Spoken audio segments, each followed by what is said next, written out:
Texas is known for its bluebonnets, but do people know where they came from? Have they heard of the young girl who bilocated to America, whose body would be found incorrupt, who exorcists say the demons hate, as well as the blue books that she wrote, who defended and helped to bring about the dogma of the Immaculate Conception? It all starts in a quiet town called Agreda, Spain. Here, even the King of Spain would come to visit this young girl. She was born to Francisco Coronel and Catalina de Arana.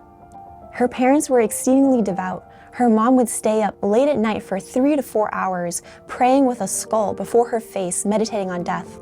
Her father would wake up at 3 a.m. in the morning and carry a heavy metal cross on his shoulders, dragging it around in his room, meditating on the Passion of Christ. His daughter would use this same cross when she was older and would add other forms of mortification. At only 4 years old, the bishop decided that she was already at the age of reason and could receive the sacrament of confirmation.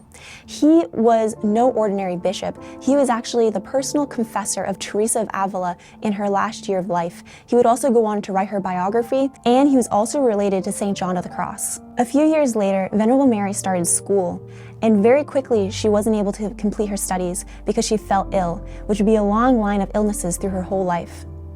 During her hours at home, her mom encouraged her to do mental prayer and to do a wide range of devotions.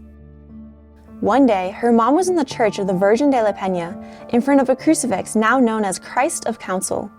She heard in prayer that she was to convert her house into a convent. Immediately, she ran down the street to talk to her confessor about what she got in prayer. Surprisingly, as she ran down the street to find her confessor, she saw him running her way. They met and they both shared that they had the same thing in prayer at the very same moment. That yes, Catalina was to start a convent, her husband was to enter the Franciscans, and all of her children would also eventually become religious. The meeting place of these two souls is still marked today by a cross. Consoled by her confessor, she went home to tell her husband. Her husband was not happy about this idea, for they had both prayed devoutly before this statue in their town called Our Lady of the Miracles to find their future spouse. Francisco was fond of his marriage and didn't want to give it up to religious life. This would begin a 5-year discernment period where they would both take to prayer if this was really a true calling from God. After 5 long years of discernment, Francisco Coronel agreed that it was God's will that they became religious. They went before the statue of Our Lady of the Miracles, where they had both found each other as spouses, and here they consecrated and started their life as religious, both taking the surname of the Blessed Sacrament.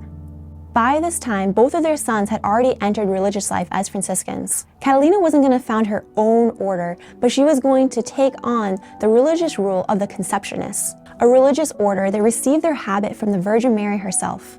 This habit was white with a blue cloak. This order was entirely dedicated to Mary's Immaculate Conception, a thread that would run through Venerable Mary of Agreda's life, as she would help to usher in the dogma of the Immaculate Conception. During these first 3 years of Venerable Mary's religious life, she would experience levitations as well as bilocations. The first time that she bilocated, she immediately told her confessor about it. During the first 3 years, she bilocated over 500 times.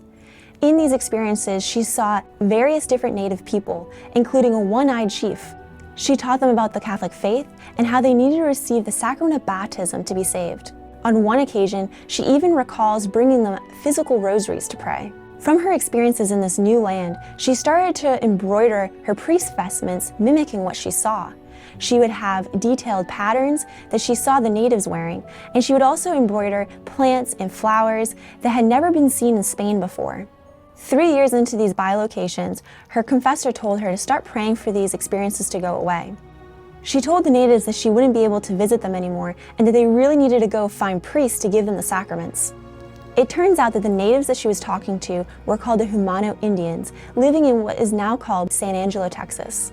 For the next 6 summers, the natives would travel to foreign mission lands to ask the Franciscans to come and be their priests. The Franciscans kept saying no because they didn't have enough priests to spare.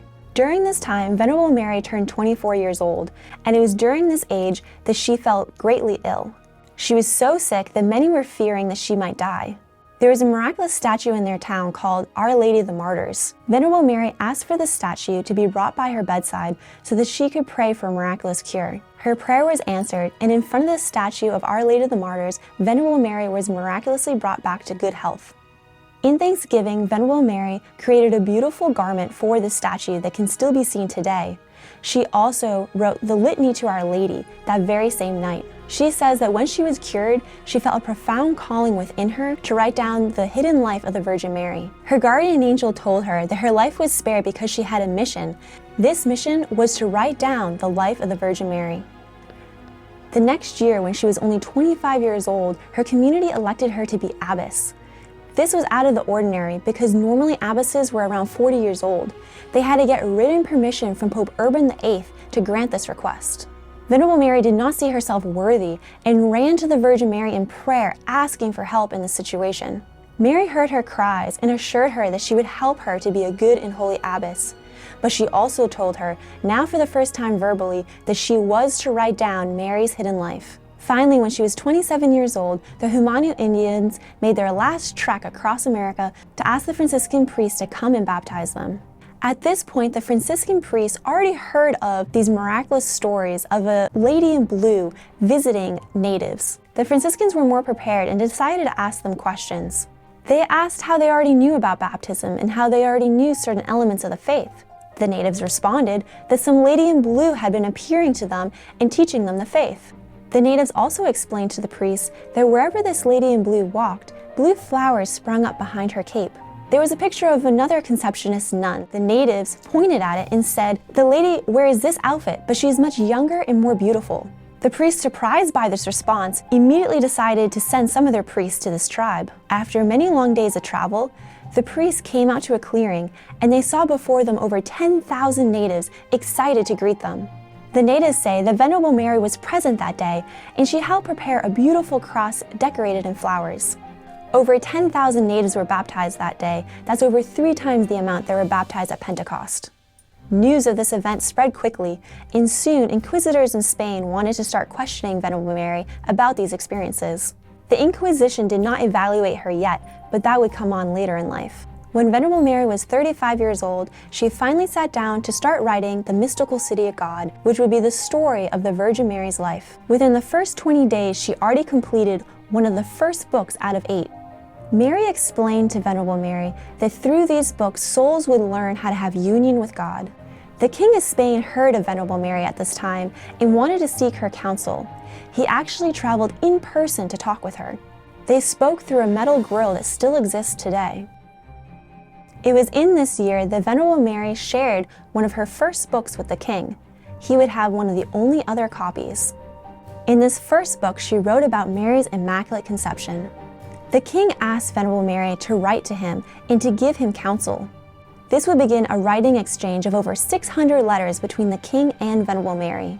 Here, she would encourage him in the spiritual life and help him in ruling his monarchy. After 8 years of writing down the mystical city of God, her confessor was out of town for only 2 weeks. During this time, she had an old confessor who advised her and told her women should not be writing down things as this, and they could be from the devil.